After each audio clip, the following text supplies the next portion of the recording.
Hey Zach, you know what? This is the first time I've seen this article actually. I think there's a history to this name, right? In one of the early cycles, there were also a lot of professors doing crypto projects. And I think that's what the article is referring to, turns back or something like that. Is that, I haven't read the article, but I'm just looking at the title that you showed me. All right, it's one of the hottest pieces of the crypto market now. Bitcoin staking, one of the leading projects looking to do and enable just that. Excited to have on with us today the co-founder of Babylon, David Say, joining us. David, so good to see you, man. Hey, great to be here, Zach. Excited to be having this chat on Coinage because, as I said, so many people are interested in Bitcoin staking, what it unlocks, what it's all about, and what Babylon's doing to, I guess, enable that for everybody who might have Bitcoin and looking to earn yield on their Bitcoin. And I want to get into kind of what you're doing with Babylon and what it's all about in a second. But I thought it'd be interesting, David, to kind of start with how people are talking about Babylon. There was a recent Bloomberg article out there basically talking about Babylon as a professor chain. Obviously, you're a professor at Stanford. Kind of curious to get your take on what it feels like, what your take is on people referring to Babylon, Eigenlayer, others as professor chains. How do you feel about that? Hey Zach, you know what? This is the first time I've seen this article actually. Uh, so it's interesting. Yeah, so I think there's a history to this name, right? In one of the early cycles, there were also a lot of professors doing crypto projects, and I think that's what the article is referring to, turns back or something like that. Is that? I haven't read the article, but I'm just looking at the title that you show me. Yeah, it's interesting. I mean, obviously, Avalanche and Goon, professor at Cornell, kind of leading what they're doing over there. And, with what your approach has been, it's a very technical approach to unlocking all these things. I just think it's funny when I've chatted with other people talking about Babylon using the term, oh, it's a professor chain. Some people could say that's a positive. Some people could say it's a negative. I would take it as a positive. But so many professors now, I guess, leading these projects. And I guess that's the background to jump into Babylon, is that it is Yeah, very maybe technical maybe in what you're I can trying to do. yeah, maybe I can make a little bit of a correction to that term. That what I would prefer, rather than call it professor chain, I would like to call it a researcher chain, because we are coming from the researcher angle. We are trying to make some fundamental contribution to the infrastructure of Web3, and that's our starting point. Yeah, I wanted to start there too, because I think anytime we're dealing with how these problems are getting solved, it's kind of interesting to look through the individual founders, teams' lenses, right? So I guess we'll start with how you kind of got into Bitcoin and what you're trying to do with Babylon. Yeah. So um, I started to do research in the blockchain space about 5 years ago. Before that, I was doing a lot of research in wireless communication, how to make these cell phones that everyone now has faster and more reliable communication. So that was my research career before joining blockchain space. I got attracted to blockchain space because of reading Nakamoto's white paper, like many people. I find that protocol underlying Bitcoin extremely innovative and astoundingly simple protocol. And some people think simplicity is a bad thing, but I think the reverse. In particular, you want to build a blockchain which is very secure. Simplicity is actually a good thing. The simpler it is, the more easy it is to make it secure. The more complicated something is, the easier it is to attack that system. Yeah, so that's my entry into the blockchain space, which is through Bitcoin.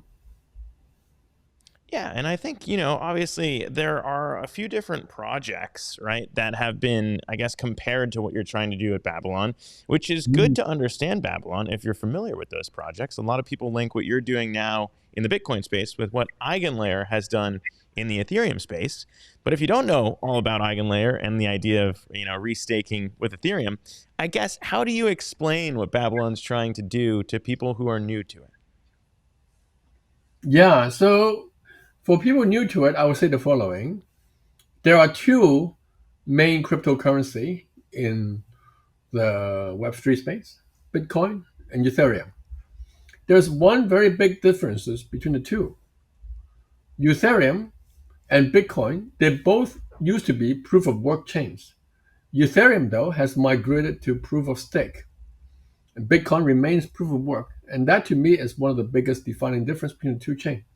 And the implication of that difference, one big implication, is that Ethereum, because of the proof of stake chain, now everyone who holds ETH have a native use case, which is ETH staking. Now that use case is very interesting because it is one of the lowest risk use case, in terms of earning yield. And so Ethereum has this use case, but Bitcoin, since it remains with proof of work chain, Bitcoin doesn't have this use case. And in fact, Bitcoin in general has very little use case. And so our project, Babylon, is really to give this use case to Bitcoin as well. Yeah, when you talk about executing that, I guess, it's been noted that obviously if you hold Bitcoin, it'd be great to earn yield on it. And so this is certainly one way. Ways in the past we should differentiate what Babylon's doing from those, I suppose, because they haven't necessarily worked out so well. If you look at maybe centralized institutions who are letting people earn yield like Celsius or BlockFi that went down.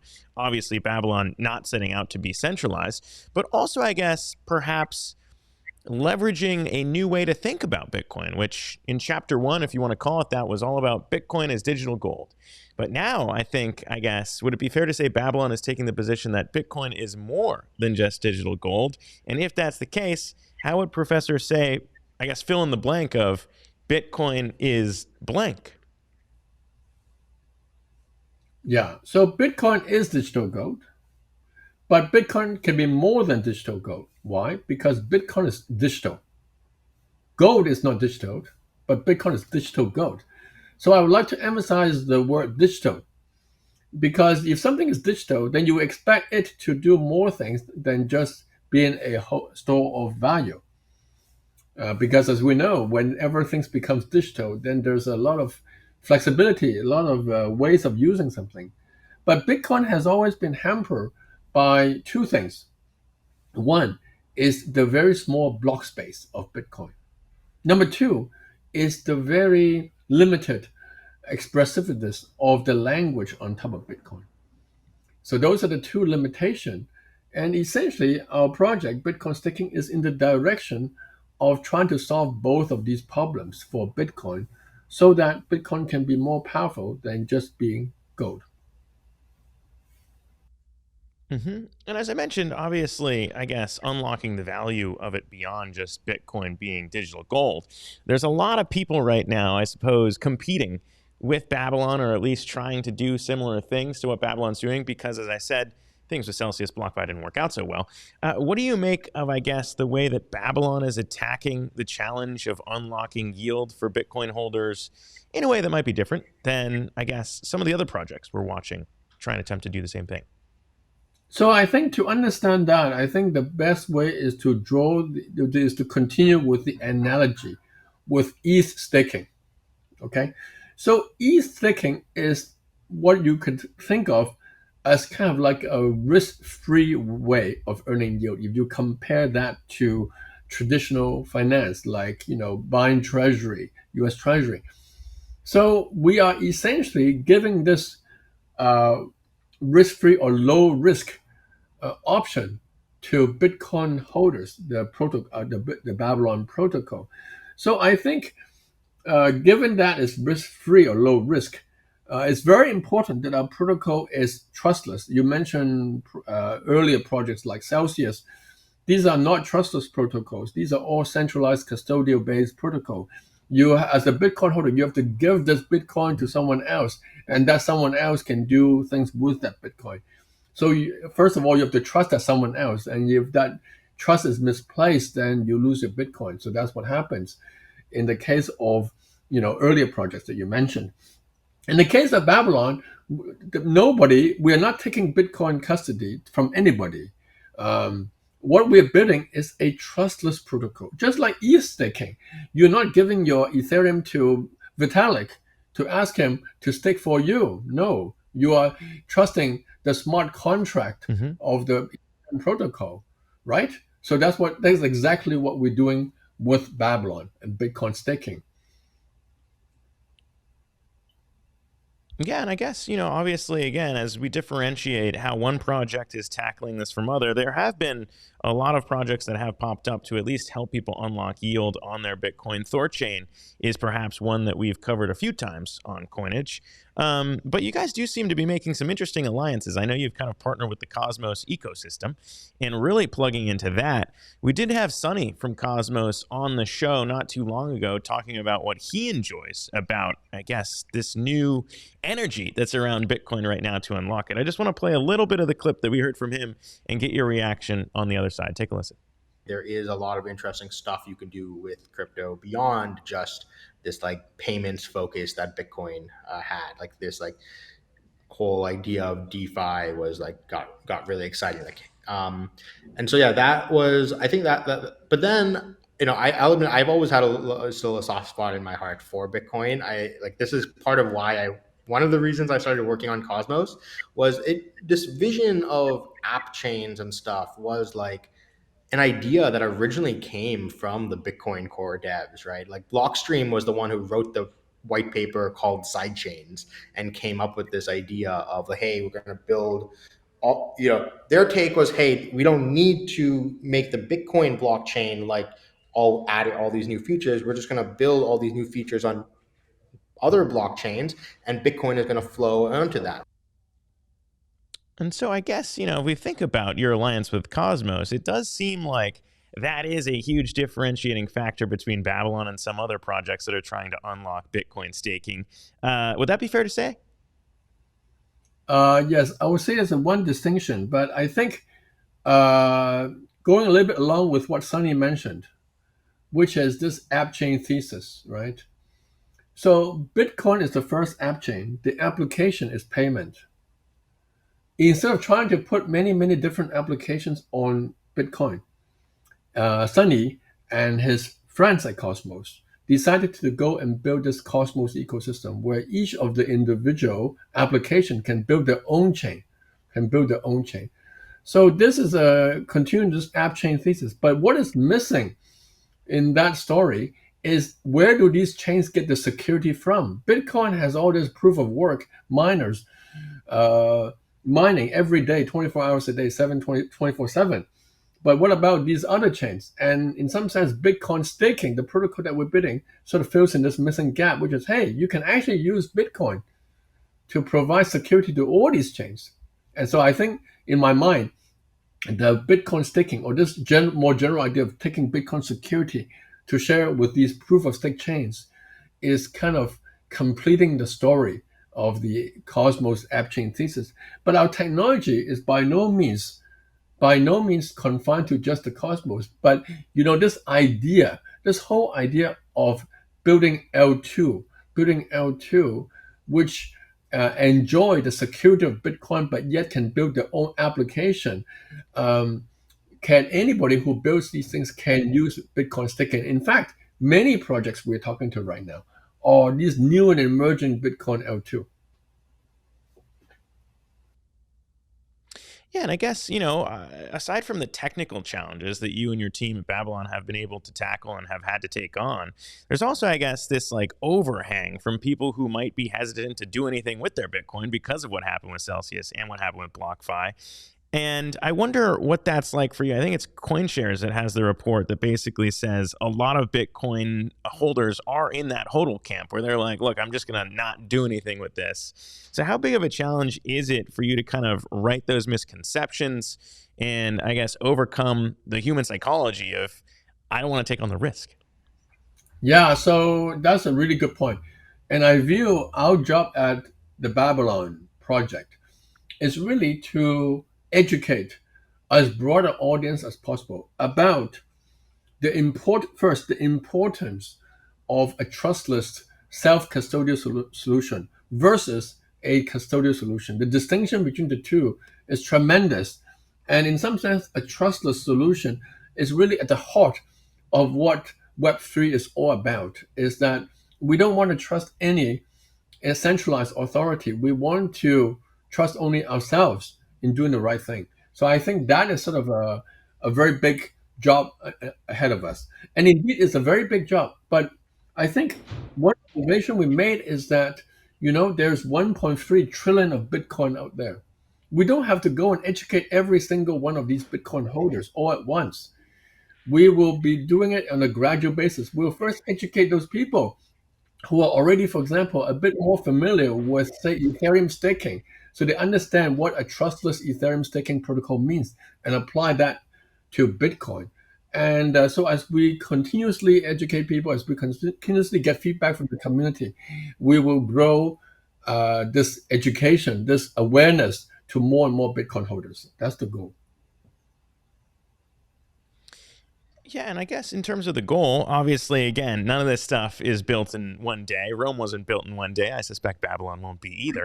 And when you look at the roadmap or the key metrics that you're watching to kind of show that you are getting ready, I mean, again, as I said, the CoinEject Dike Validator team, we're very excited because we're hoping to play a part in all of this as well to let our community participate. When it comes to that, though, I guess, what are the metrics you've been tracking and what's on the roadmap for the next big thing to watch in Babylon?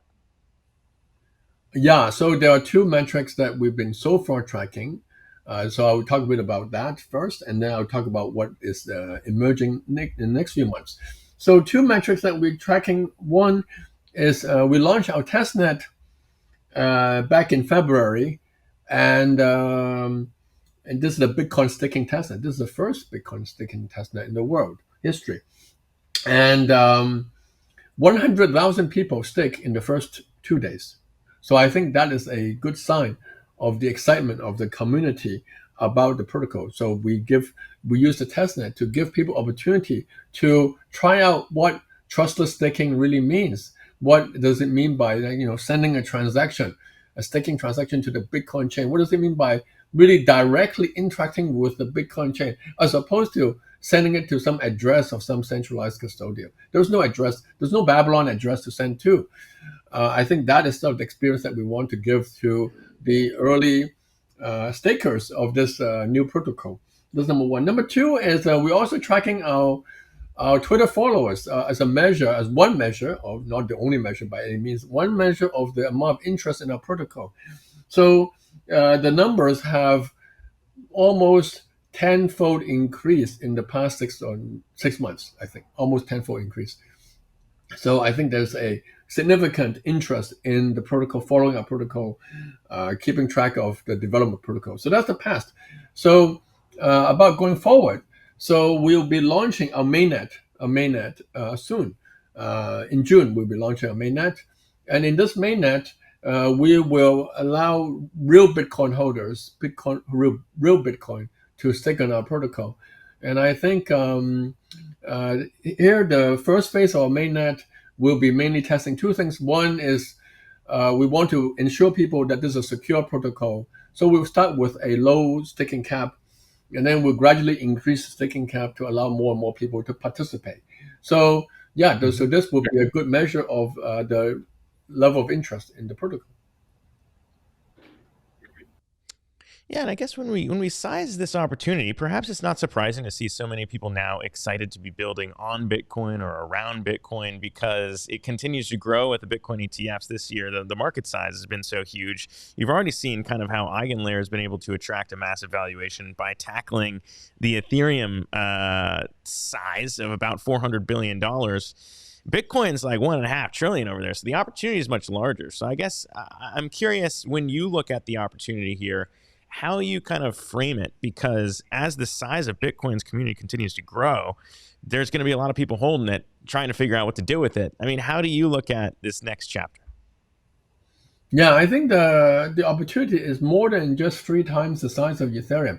The opportunity is more that existing Bitcoins are just earning zero yield, most of them, 99% of them. We talk to many Bitcoin whales, many Bitcoin holders, and the first question we always ask them is, what do you do with the Bitcoin nowadays, currently?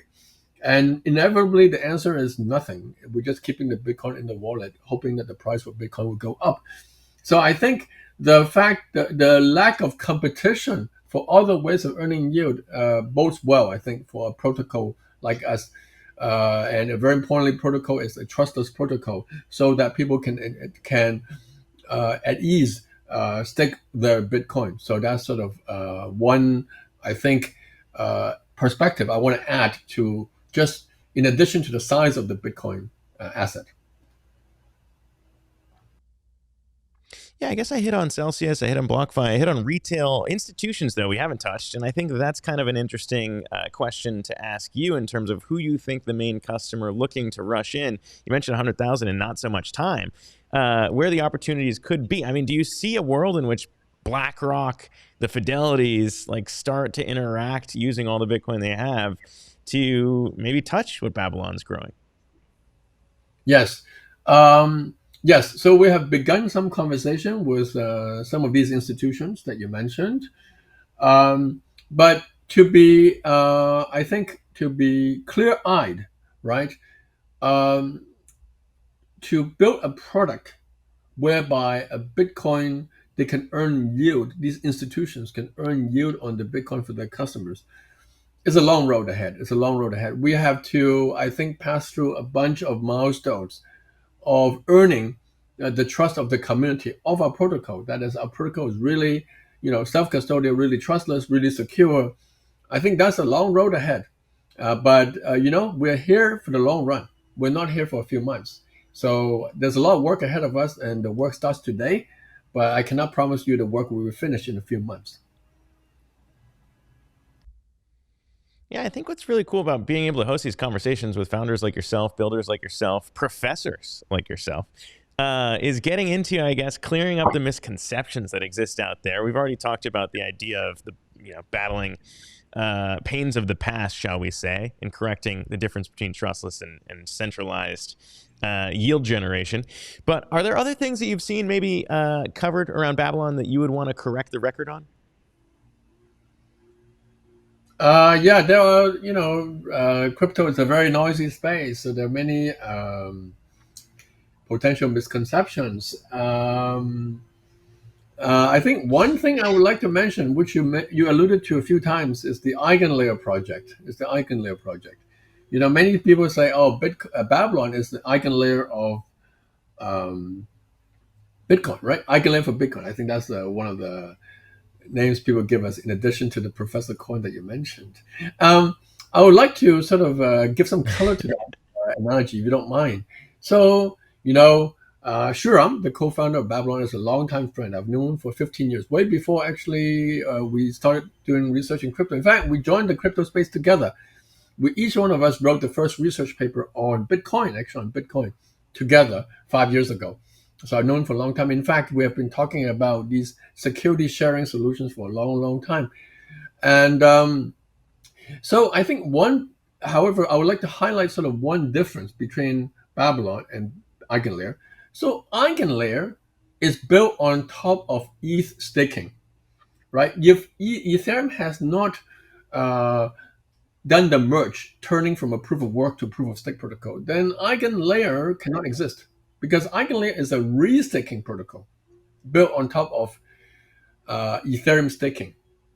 Now, what Babylon does is essentially, you can think of it as a combination of ETH staking and ETH restaking, or Eigenlayer restaking, applied to Bitcoin. So I think that's a very important difference. That's a very important difference.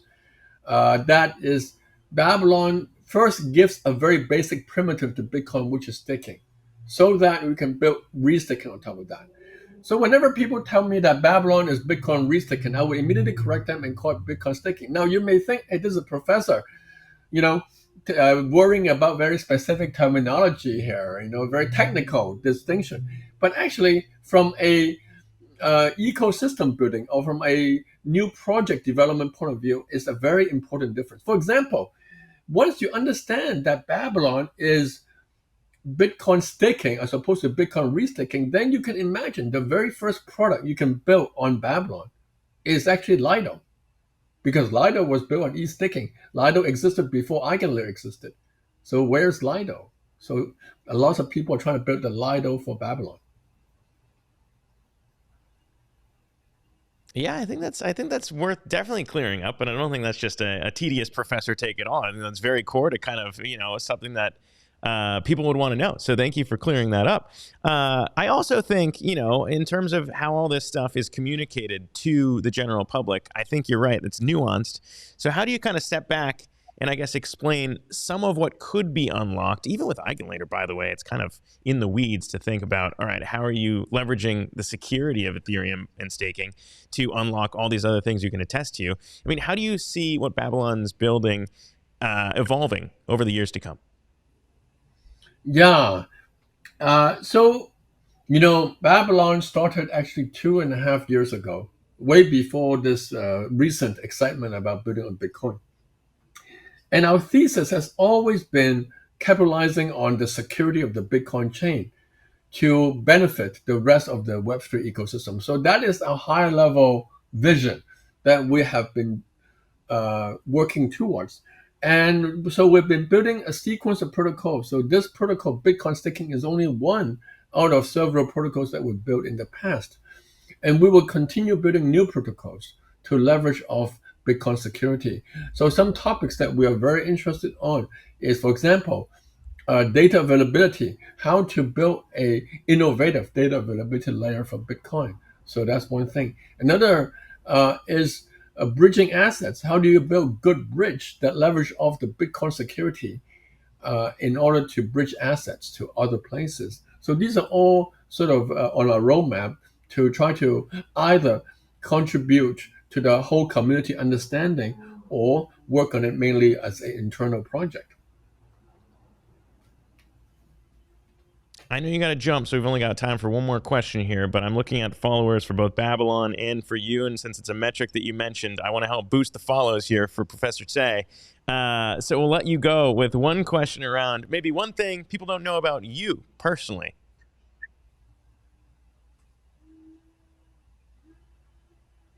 Yeah, so in the crypto space, I guess founders become very uh, public personality, um, and so you don't even want to allow me to have any secret. Do you have anything particular you want me to reveal to the world? Any? It's a little bit hard to question to answer like on the spot, actually. No, anything that you feel like people don't know about you Right, that all would be right. So, pertinent. so okay, I'm gonna have to review something here. Okay, okay, got it, got it.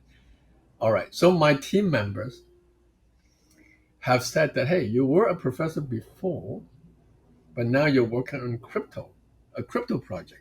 So I think you should have a new name. Your new name is Crypto Dave. So that's the name that my team members gave me, Crypto Dave.